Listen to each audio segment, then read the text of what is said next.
इथे मी गॅसवर एक कढई ठेवली आहे आणि त्यामध्ये मी 4 चमचे साजूक तूप घालत आहे। तूप पूर्णपणे वितळले यामध्ये एका मध्यम आकाराच्या वाटीने 1 वाटी शेवया घालायच्या। या शेवया देखील माझ्या आईने घरीच बनवलेल्या आहेत। तर आता या शेवया तुपामध्ये छान अशा लालसर तांबूस रंग येईपर्यंत परतवून घ्यायच्या आहेत।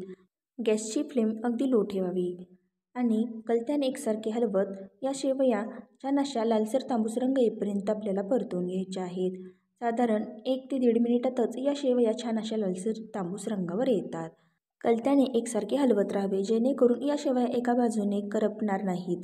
तर पहा अगदी 1 ते 1.5 मिनिटातच अशा प्रकारे या शेवयाला छान असा तांबूस रंग आलेला आहे।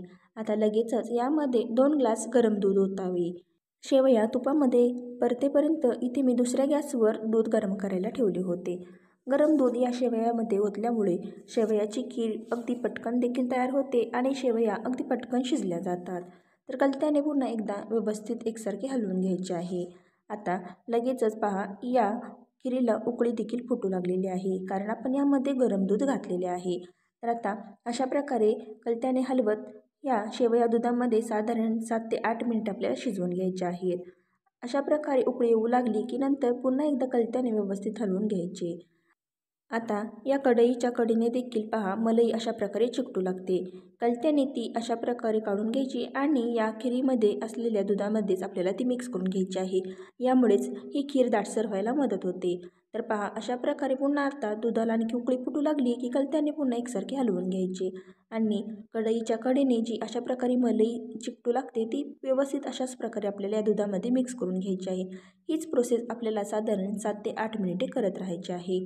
तर आता इथे तुम्ही पाहू शकता साधारण आता 7 ते 7.5 इतकी मिनिटे झालेली आहेत आणि ही खीर छान अशी आता शिजलेली आहे।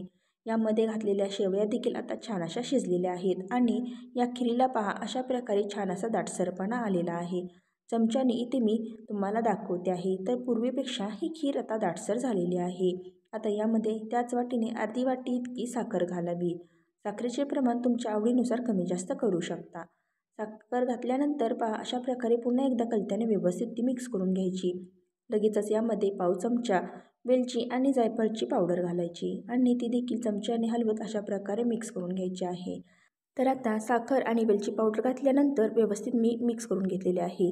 आता ही खीर मंद गॅस करून आपल्याला अशाच प्रकारे शिजवत ठेवायची आहे। तोपर्यंत इथे दुसऱ्या गॅसवर मी एक तडका पॅन ठेवला आहे आणि त्यामध्ये मी 2 चमचे साजूक तूप घातले आहे। तूप वितळले की यामध्ये आपल्या आवडीनुसार ड्रायफ्रूट्सचे काप घालावेत। तर इथे मी काजू, बदाम आणि पिस्त्याचे बारीक असे काप करून घेतले आहेत। आता हे ड्रायफ्रूट्सचे काप अगदी मंद आचेवर आपल्याला छान असे गोल्डन कलर येईपर्यंत परतून घ्यायचे आहेत। आणि आता अशा प्रकारे या ड्रायफ्रूट्सला छान असा गोल्डन कलर आला की लगेचच तो तुपाचा तडका लगेचच या खिरीमध्ये घालायचा आहे आणि पहा अशा प्रकारे आता पुन्हा एकदा ही खीर व्यवस्थित अशी मिक्स करून घ्यायची आहे। अशा प्रकारे तुपाचा तडका वरून घातल्यामुळे ड्रायफ्रूट्स देखील छान असे या तुपामध्ये परतले जातात आणि खीर देखील अगदी स्वादिष्ट तयार होते।